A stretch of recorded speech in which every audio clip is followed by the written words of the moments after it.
नमस्कार दोस्तों, स्वागत है आपका मासाब ऑनलाइन के डिजिटल प्लेटफॉर्म पर, जहां हम सभी एग्जाम को फोकस करते हुए इंडियन ज्योग्राफी अर्थात भारत का भूगोल पढ़ रहे हैं। हमारे इंडियन ज्योग्राफी के टॉपिक में दोस्तों भारत की जलवायु का आज हमारा टॉपिक होने वाला है, जिसमें हम देखेंगे कि भारत की जो जलवायु है उसको प्रभावित करने वाले कौन कौन से कारक हैं। यानी कि भारत की जो जलवायु है उसमें जो उस पर प्रभाव है वो किसका सबसे ज्यादा होता है।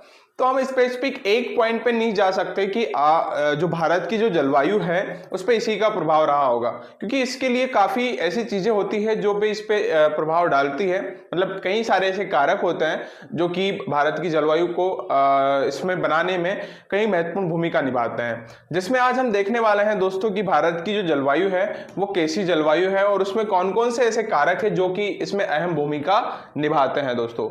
तो भारत की जो जलवायु है दोस्तों, इसमें हम सबसे पहले देखते हैं कि आखिर भारत की जलवायु कैसी है और वो किस प्रकार की जलवायु है दोस्तों।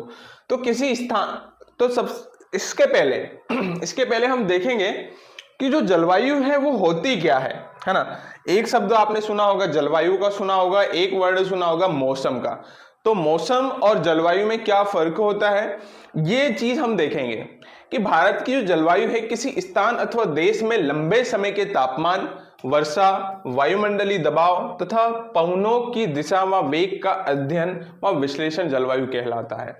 मतलब किसी भी स्थान पर या देश में एक लंबे समय से जो चीजें चली आती हैं, मतलब एक लंबे समय तक जो तापमान बना रहता है, वर्षा होती रहती है, वायुमंडलीय दाब रहता है, दबाव रहता है और पवनों की जो दिशा होती है उनका वेग और का अध्ययन करना ही जलवायु कहलाता है। मतलब कि ये कोई 6-7 महीने वाला प्रोग्राम नहीं होता है कि 6-7 महीने में जो मौसम की तरह चीजें बदल जाती हैं, तो वैसे वाली चीज नहीं है। जलवायु एक लंबे समय तक टिकने वाली चीज है। यानी कि एक गाना है ना कि बदल ना जाना मौसम की तरह वाला गाना, तो वही है कि जो जलवायु होती है वो लॉन्ग लास्टिंग होती है, मौसम की तरह नहीं बदलती है।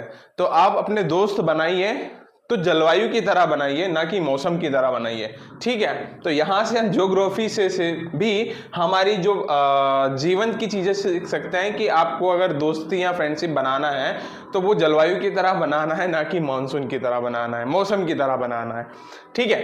तो किसी स्थान अथवा देश में लंबे समय के तापमान, वर्षा, वायुमंडलीय दबाव तथा पवनों की दिशा का जो वेग होता है का अध्ययन ही हम कहते हैं जलवायु होता है। भारत में उष्णकटिबंधीय मानसूनी जलवायु पाई जाती है। मानसून शब्द की उत्पत्ति व अरबी भाषा के मौसमी शब्द से हुई है। किससे हुई है? अरबी भाषा के मौसमी शब्द से हुई है दोस्तों। तो भारत में उष्णकटिबंधीय मानसूनी जलवायु पाई जाती है और मानसून शब्द की जो उत्पत्ति पूछा जाता है कि किससे हुई, तो अरबी भाषा के मौसमी शब्द से हुई है, ठीक है। भारत में अरब सागर व बंगाल की खाड़ी से चलने वाली हवाओं की दिशा में ऋतु परिवर्तन हो जाता है। इसी संदर्भ में भारतीय जलवायु को मानसूनी जलवायु कहा जाता है, ठीक है। तो भारत में अरब सागर एवं बंगाल की खाड़ी से चलने वाली, जैसे कि क्या होता है कि आपने देखा होगा कि यहाँ ये वाला जो एरिया है ये अरब सागर वाला एरिया है और ये वाला जो एरिया है दोस्तों ये समुद्र एरिया है, ये बंगाल की खाड़ी है। तो ये बंगाल की खाड़ी व अरब सागर और बे ऑफ बंगाल, तो यहाँ से क्या होता है कि जो मानसूनी हवाएं होती है वो भारत की ओर चलती है और यहीं अपने साथ साथ आर्द्रता लेके आती है और यहीं बारिश करवाने में अपनी महत्वपूर्ण भूमिका निभाती है। तो भारत में अरब सागर एवं बंगाल की खाड़ी से चलने वाली हवाओं की दिशा में ऋतु परिवर्तन हो जाता है। इसी संदर्भ में भारतीय मानसूनी जलवायु कहा जाता है, ठीक है। आगे चलें, चलो। हाँ, भारत की जलवायु को प्रभावित करने वाले कारक कौन कौन से हैं? तो कोई एक कारक नहीं है इसको प्रभावित करने वाले, ऐसे बहुत सारे ऐसे कारण हैं कि जो भारत की जलवायु को प्रभावित करते हैं दोस्तों। उसमें हम अगर देखें तो सबसे पहला जो कारण है स्थिति व अक्षांशीय विस्तार, है ना। इसकी क्या स्थिति है और अक्षांशीय विस्तार क्या है? तो हमारी जो स्थिति है, हमने भारत की ज्योग्राफी को पढ़ने के टाइम पे हमने भारत की स्थिति के बारे में देखा था कि जो भारत स्थित है वो कहाँ है, उत्तरी गोलार्ध में स्थित है, और उत्तरी गोलार्ध में भी उत्तर पूर्वी गोलार्ध में स्थित है, ठीक है। और कर्क रेखा भारत के लगभग मध्य से होकर गुजरती है, मतलब कि यहाँ अगर है तो यहाँ से बिल्कुल सेंटर से, भारत के सेंटर से होकर कौन सी रेखा गुजरती है, उसको हम कर्क रेखा बोलते हैं। क्या बोलते हैं, कर्क रेखा, है ना। ये कर्क रेखा भारत के एकदम मिडिल से होकर गुजरती है, ठीक है।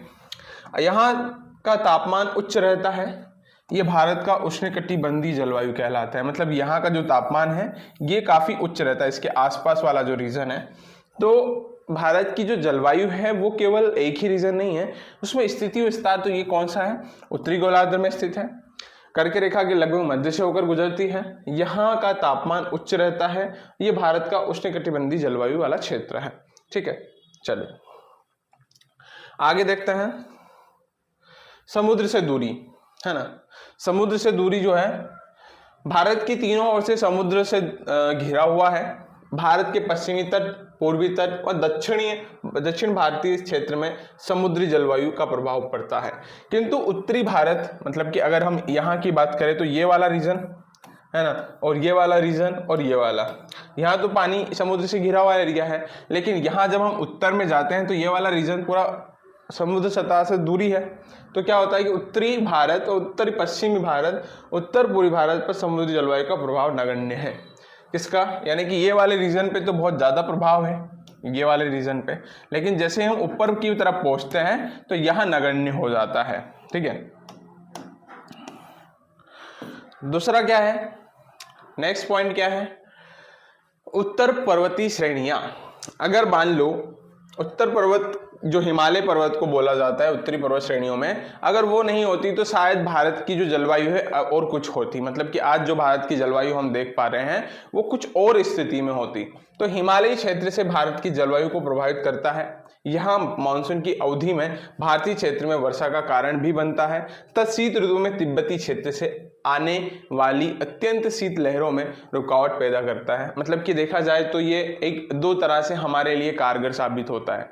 एक तो हमारी जो भारत में जो वर्षा होती है उसका मेन कारण है कि हिमालय की उपस्थिति, और अगर शीत ऋतु ज़्यादा नहीं होती है उसका भी एक मेन कारण है कि हिमालय की उपस्थिति, क्योंकि ये जो शीत ऋतु में तिब्बती क्षेत्र से आने वाली जो हवाएं होती है उनको रोकने का काम करता है, ठीक है। और भारत में शीतलहर के प्रभाव से बचाने के लिए आवरण या दीवार की भूमिका निभाता है। तो हमारे लिए हिमालय के क्या महत्व है, इस चीज से हम समझ सकते हैं कि ये तो वर्षा के लिए भी कारगर है, और इस शीत ऋतु में आने वाली ठंडी हवाओं को भी ये रोकने का काम करता है दोस्तों, ठीक है। उसके बाद देखते हैं कि भू आकृति। भारतीय वैसे भी हम पढ़ चुके हैं कि एक विविधता व विभिन्नता वाला देश है, यहाँ पे अलग अलग जगह पे आपको अलग अलग तरह की आकृति देखने को मिलती है। तो भारत की जो भू आकृति संरचना है वो पहाड़, पर्वत, मैदान, रेगिस्तान भी भारत की जलवायु को प्रभावित करते हैं। अरावली पर्वतमाला का पश्चिमी भाग एवं पश्चिमी घाट का पूर्वी भाग आदि वर्षा की कम मात्रा प्राप्त करने वाले क्षेत्र हैं। मतलब भारत की जो भू आकृति संरचना है वो पहाड़, पर्वत, पठार, मैदान, रेगिस्तान जो भारत की जलवायु को प्रभावित करते हैं, और अरावली पर्वतमाला का पश्चिमी भाग एवं पश्चिमी घाट का पूर्वी भाग, यानी कि क्या कह रहे हैं, देखो यहाँ पे अरावली रेंज है, ये वाला हिस्सा है ना। अब यहाँ पे क्या कह रहे हैं कि पश्चिमी घाट का पूर्वी भाग, अब ये पूर्वी भाग कौन सा होगा, मतलब कि ये वाला रीजन, ठीक है, वर्षा की कम मात्रा प्राप्त करने वाले क्षेत्र है, क्योंकि यहाँ पे नीलगिरी पर्वत है तो इसके पैरेलल कभी कभी वर्षा हो जाती है जिसको वाटर शेडो बोला जाता है। तो यहाँ पे कम बारिश होने की वजह है कि भू आकृति का होना, ठीक है। मानसूनी हवाएं क्या है, मानसूनी हवाएं भी भारतीय जलवायु को प्रभावित करती है, और हवाओं में आर्द्रता की मात्रा, हवाओं की दिशाओं, गति आदि। मानसूनी हवाएं भी भारतीय जलवायु को प्रभावित करती है। आर्द्रता की मात्रा, मतलब कि जो मानसूनी हवाएं चलती हैं उनमें अपने साथ आर्द्रताएं होती है, तो वो भी कहीं ना कहीं हवाओं की दिशा और गति को निर्भर करती है दोस्तों, ठीक है। नेक्स्ट पॉइंट हमारा जो है अध्रुवीय वायु संचरण, यानी कि जेट स्ट्रीम बोलते हैं। तो जेट स्ट्रीम ऊपरी क्षोभ मंडल में आमतौर पर मध्य अक्षांश, एक पॉइंट रहेगा क्या ये, हाँ नहीं सॉरी, हाँ सॉरी, जेट स्ट्रीम ऊपरी क्षोभ मंडल में आमतौर पर मध्य अक्षांश में भूमि से 12 किलोमीटर ऊपर पश्चिम से पूर्व की तीव्र गति से चलने वाली एक धारा का नाम है। इसकी गति से सामान्य 150 से 300 प्रति किलोमीटर की गति से होती है। मतलब जेट स्ट्रीम भी भारतीय जलवायु में महत्वपूर्ण भूमिका निभाती है। जब हम जेट स्ट्रीम को यहाँ सिर्फ एक पॉइंट के रूप में पढ़ रहे हैं दोस्तों, लेकिन आने वाले वीडियो में हम जेट स्ट्रीम को पूरे अच्छे तरीके से समझेंगे। तो यानी कि हम अभी कारक पढ़ रहे हैं, कारक के बाद हम इसके संपूर्ण चीज पढ़ेंगे दोस्तों। तो आप निडर रहिए, यहाँ तो सिर्फ हम कारण को देख रहे हैं, मतलब हर एक पॉइंट को हम स्पेसिफिक पढ़ने वाले हैं। उष्णकटिबंधीय चक्रवात और पश्चिमी विक्षोभ। उष्णकटिबंधीय चक्रवात और पश्चिमी विक्षोभ भी चक्रवात का निर्माण बंगाल की खाड़ी और अरब सागर में होता है। यहाँ प्रायद्वीप भारत के एक बड़े भूभाग को प्रभावित करता है दोस्तों, ठीक है। इसके बाद है दक्षिणी दोलन। जब कभी भी हिंद महासागर के ऊपरी दबाव में अधिक हो जाता है तब प्रशांत महासागर के ऊपर निम्न दबाव होता है, और जब प्रशांत महासागर के ऊपर उच्च दबाव की सृष्टि होती है तब हिंद महासागर के ऊपर निम्न दबाव बनता है। दोनों महासागर के उच्च और निम्न वायुदाबीय अंतः संबंध को ही दक्षिणी दोलन कहा जाता है, ठीक है। मतलब कि जहां निम्न दाब बनता है और उच्च दाब बनता है, उसी जो स्थिति उत्पन्न होती है उसी को ही दक्षिणी दोलन बोला जाता है। तो ये दो तरह के, एल नीनो और ला नीनो। एल नीनो इसके प्रभाव के कारण भारत में वर्षा कम होती है, और ला नीनो यहाँ जो है नीनो के विपरीत होता है, मतलब इसके प्रभाव भारत की वर्षा की मात्रा में अच्छी रहती है दोस्तों। तो यहाँ हमने सिर्फ कारकों को डिस्कस किया है। आने वाले वीडियो में हम इसके सारे के सारे जो एक एक पॉइंट है उसको हम अच्छे से पढ़ने वाले हैं दोस्तों। आज के लिए इतना ही काफ़ी है, मिलते हैं हम नेक्स्ट वीडियो में नेक्स्ट टॉपिक के साथ दोस्तों। थैंक यू सो मच, धन्यवाद।